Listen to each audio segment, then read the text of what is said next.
சென்னை வந்த புதுசில் வேலை பார்க்குற இடத்துல வந்து காஃபி போட்டு கொடுத்தாங்க. அப்போ காஃபி மேலே வந்து ஆடை படிஞ்சிருந்துச்சு. சரி, அந்த ஆடையை இருந்தால் எனக்கு காஃபி குடிக்க பிடிக்காது. அதனால் அந்த ஆடையை வந்து எடுக்கிறதுக்காக காஃபி அரிக்கிறதுக்கு அரிப்பு தாங்கன்னு கேட்டேன். என்ன எல்லாரும் பார்த்துட்டு இவன் என்ன கேட்குறான்னு கேட்டுட்டு சிரிச்சாங்க. இல்லை, எனக்கு காஃபி அரிக்கிறதுக்கு அரிப்பு வேணும்னே சொல்லிட்டு இருந்தேன். அவங்களுக்கு அது புரியல. எனக்கு எதுக்குடா சிரிக்கிறாங்கன்னு புரியல. ஆனால் சுற்றி இருக்கிற எல்லாரும் என்னை பார்த்து சிரிச்சாங்க. எனக்கு புரியல. அதுக்கப்புறம் பக்கத்துல இருந்து இதை எடுத்து காட்டினேன். நாங்க இதுதான் அரிப்பு, இதை வச்சுதான் நாங்கள் காப்பி அரிப்போம் அப்படின்னு நான் சொன்னேன்.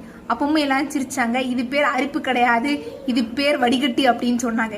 எங்க ஊர்ல இது பேர் அரிப்புன்னு எல்லாரும் சிரிச்சாங்க. ஏன்னா அவங்க ஊர்ல அரிப்புனா இது பேர் தான் அரிப்பான்.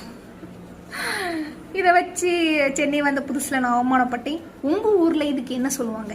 எங்க ஊர்ல இது பேர் காஃபி அரிப்பு, இது பேர் மாவு அரிப்பு. உங்க ஊர்ல இதுக்கு என்ன பேருங்கிறது மறக்காம கீழே கமெண்ட் பண்ணுங்க. நன்றி, இணைந்திருங்கள்.